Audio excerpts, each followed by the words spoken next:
Good afternoon. Welcome, colleagues, invited guests, members of the general public who are following today's proceedings of the Standing Senate Committee on Legal and Constitutional Affairs. This afternoon we're continuing our pre-study on Bill C-23, an act to amend the Canada Elections Act and other acts.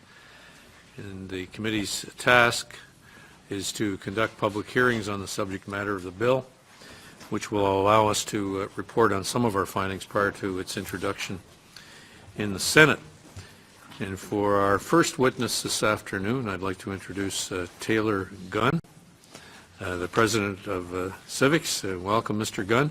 Thank you. And you may begin with your opening statement. Thanks very much. Can everyone hear me okay with how this is set up? Yes. Yeah. So, as you likely know, I presume out of your professional responsibility and that it's your job that I did appear at PROC. My message today is the same. I believe the consequences to our flagship student vote program, among other ways that Elections Canada has supported us, are accidental. I don't believe that they're on purpose. I think they're an unintended consequence of the bill as written. When we became aware that the Senate would be co-studying this bill, we thought it was time to communicate some of the risks that are in front of us to our teachers.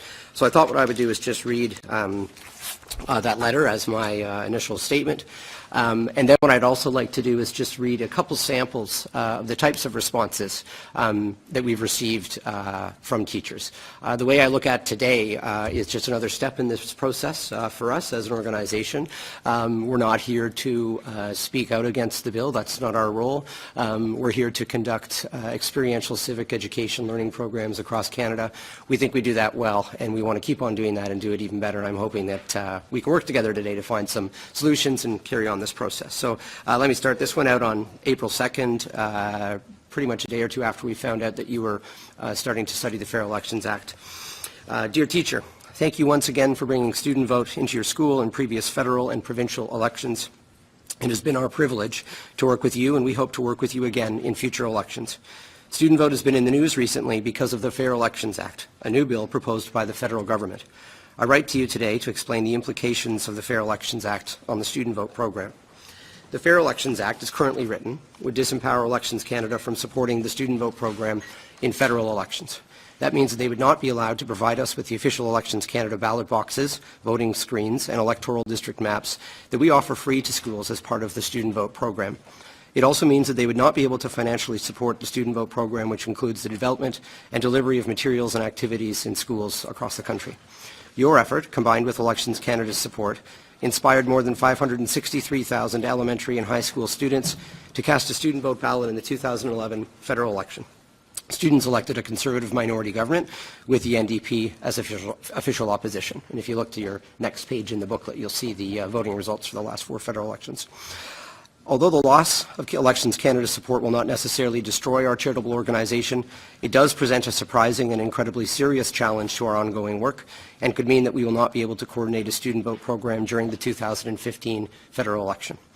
Elections Canada provides an irreplaceable credibility that has helped student vote continue to grow into more and more schools across Canada. We fear that the loss of the nonpartisan badge provided by Elections Canada and the loss of their official election materials would cause student vote to lose the authenticity that educators have come to cherish. And although we carry hope that we could find alternative sources of funds to pay for the student vote program in the next federal election, we do know that there is no better source of funds than from Canada's official and independent election agency.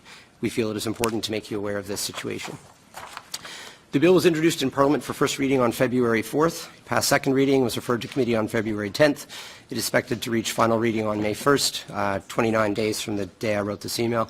The Senate has now begun a process of early reading so that if the bill arrives at the Senate in May, it may be passed immediately.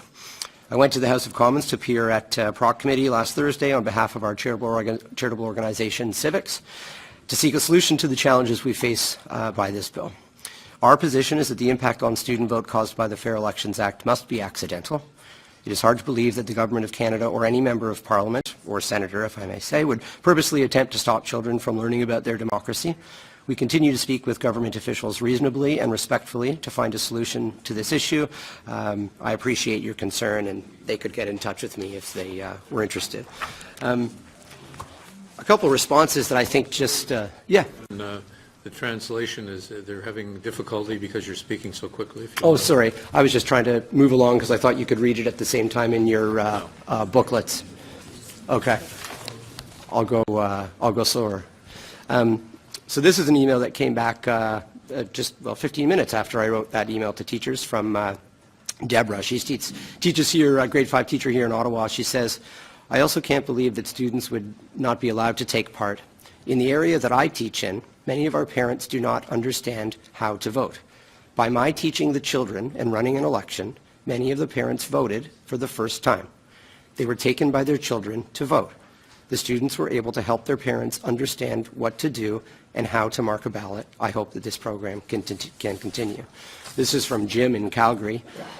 Taylor, as a teacher who has participated with Student Vote in allowing my students to actively participate in a shadow federal election, I'm very concerned that this opportunity might not continue in the future. While the Alberta Grade 6 Social Studies curriculum is all about teaching democracy, the active participation in a shadow election allowed my students to experience the reality of an election. Their research, conversations, and involvement caused amazing levels of awareness to grow and flourish among students. Children were keenly interested in the issues and the party platforms. They learned about their local candidates, voted with informed conscience, and were fascinated by the results posted on the Student Vote site. They compared their views and votes to those of other Canadian students. My students proudly stated, and this is a regular occurrence for us, that they knew more about the election than their parents. Some said that their advice was sought out and valued by their family members. Surely a proven successful tool to reverse this alarming trend warrants government support. Finally, this is from Debbie Nosgard, also a teacher in Calgary. Hello. What a sad outcome. As a teacher who works with youth at risk, I had great success in increasing participation and empowerment through using this program over the years.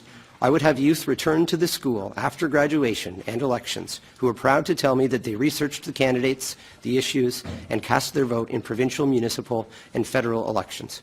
It was an outcome I was extremely happy with, as this was one of the most important goals as a social studies teacher, to make my youth active, informed participants in our democracy. Please pass this along to any ears that might reflect on this message and have any influence. And I'm passing it on to you today. I hope you'll take note in our letter to teachers. There was no call to action. There was no harass your MPs. We even attempted to remind them that if they do communicate with anyone, we do so reasonably and respectfully. I think that I'd like to work with you towards a solution. I know we're getting down to what will be last reading, and I'm happy to answer all and any of your questions today. And thanks for having me. It is